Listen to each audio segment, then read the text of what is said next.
What's going on, Tube U? Welcome back to the channel, ladies and gents. It's been a while, I know. Kind of a little longer than I wanted to stay away from the channel, but it's just been a rough week, man. It's been rough. But today is kind of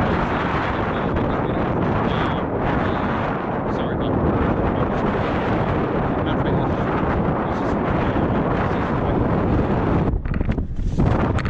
that. All right, now we're in the comfort of the car. So the video, as you can tell by the title, is about these here Atturo AZ850s. Now, in the groups, the Mopar groups and Facebook pages and all that jazz, a lot of people have good things to say about them, and then there's a handful that have nothing but bad things to say about them. Oh, you get what you pay for, cheap tires, blah blah blah blah blah blah blah.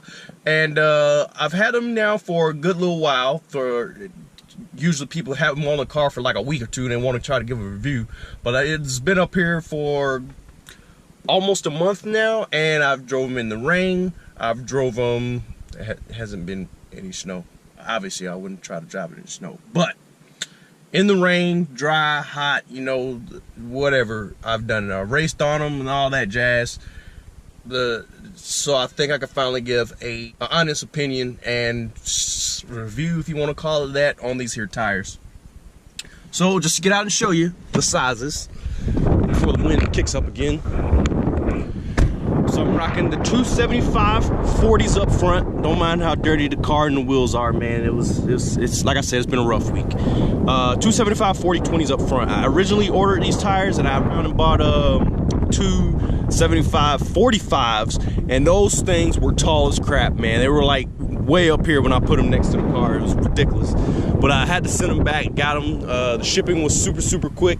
And out back I'm rocking the 315s, obviously 315s, 35 20s, and most people don't have problems with this, but right, where's it at, can't see it, up right here, down in there, you can't see it. I have to take the wheel off, but there's some rubbing.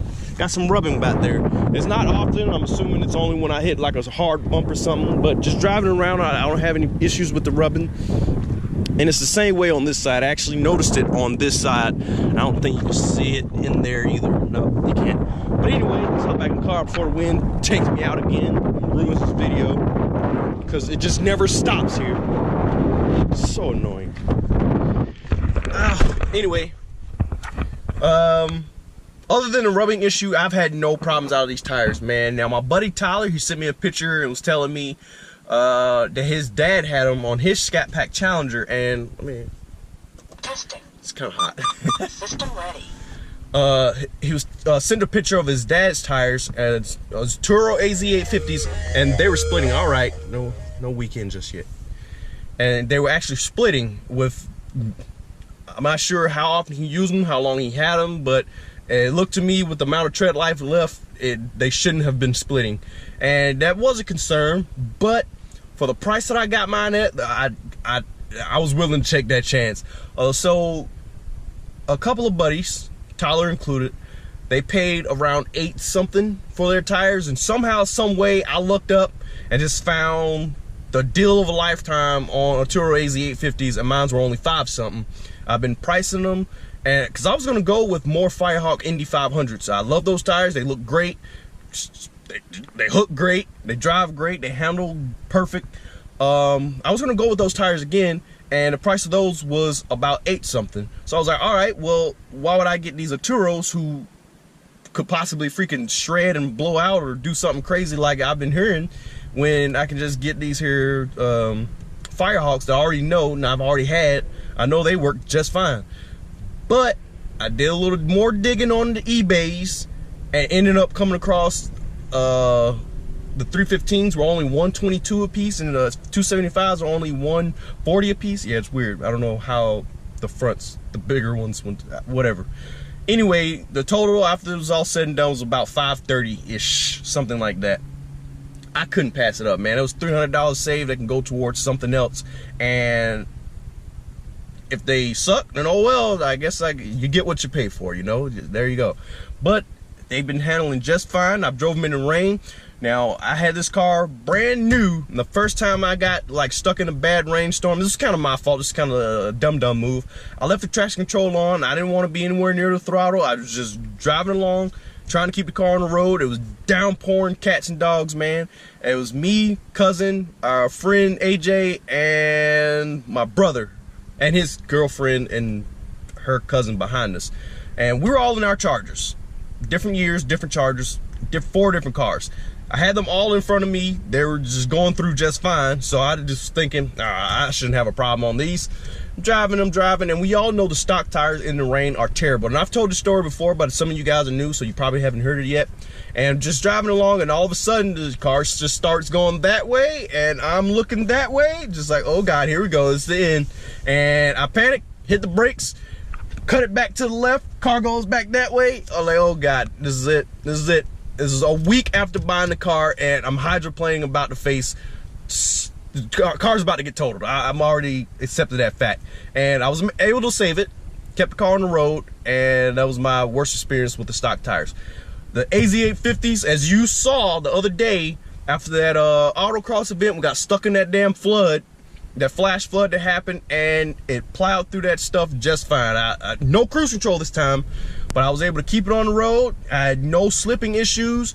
There was one time where it rained, a different time, not that same day, but it was a different time where it rained, where I was like, you know what? I want to see what happens when I stab it in the rain. So I dropped it down to gear, just not like second gear 40 roll or anything, but just dropped it down to gear, stabbed it, and there was no drama. So I was like, all right, I can deal with these tires, man. So A+ in the rain, A+ in the dry. I got no complaints. Now, will they drop your 0 to 60 time dramatically? No. I just did a stoplight run just now, and the thing was spinning like crazy with traction control on.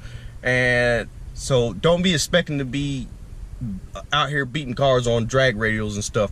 They're nowhere near the close of my ET Street R's, just not even close. I'm not even going to bother doing 0 to 60. It's just going to be me trying to fight spinning and all that stuff, and it's just going to be terrible times. I'm pretty sure, I can assure you, they're better. You'll get better 0 to 60 times than the stock wheels or stock tires, but I would say they're about on the same level as the Firehawk Indy 500s I had, and nowhere near the ET Street R's. Like I said, like those tires, hook and book, street or strip, man, they freaking bite and go. These things on the street, they're better, way better, but not on that level. Obviously, they're not made for that. They're street tire. They're made to last. They don't have that same soft, sticky compound. Anyway, that's really all I got for you guys, man. If you find these things on the deal, I'd highly recommend checking them out. Atturo AZ850s, 315s, and 275s up front. A couple of people rock the 275s all around, and I think they have 245s. Don't quote me on that. They may have 245s for the guys who want to stay with the stock sizes. I have a wider wheel in the back, so obviously I wanted to step up a size from the 285s of the Firehawks. And like I said, if you find a deal, I say take it, man. They have my seal of approval. I've had no problems out of them the little month that I've had. Now, over time, this may change, and if it does, I would definitely let you guys know. If for some reason I get a tire blowout at 120, if I'm alive, I'll let you know. If you're serious about your autocrossing or your track days, then you may want to take a look at a different tire. But for me, who just does this stuff occasionally, they work just fine. I don't see why you would pay $1,000+ for the Continentals or some other Pilot Super Sports, whatever, when these AZ850s hold the road just fine. I've already hit some pretty decent speeds in the triple digits, and I haven't no problems out of these tires, so they get my seal of approval. Like, all right, so enough of me rambling on about these here tires, man. If your first time stopping by, make sure you hit that subscribe button. If you haven't already, make sure you hit that bell icon so you guys get a notification when these videos go up, man. We hit 2,000 subscribers a while back, and I'm striving for that 3, 4, 5. I'm trying to get up there with the bigger guys, man. So like the video, share it, whatever you do. Even if you don't watch it, the more you guys like it, if you just put it on and play and walk to the other room, man, those view times, those likes, that stuff helps big time. So if you just have it in your heart, just go ahead and hit that like button. If you haven't already, swing over to the Instagram channel at low392slow. All one word, I'll put it down in the description.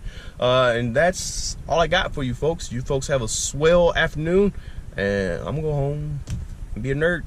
Peace.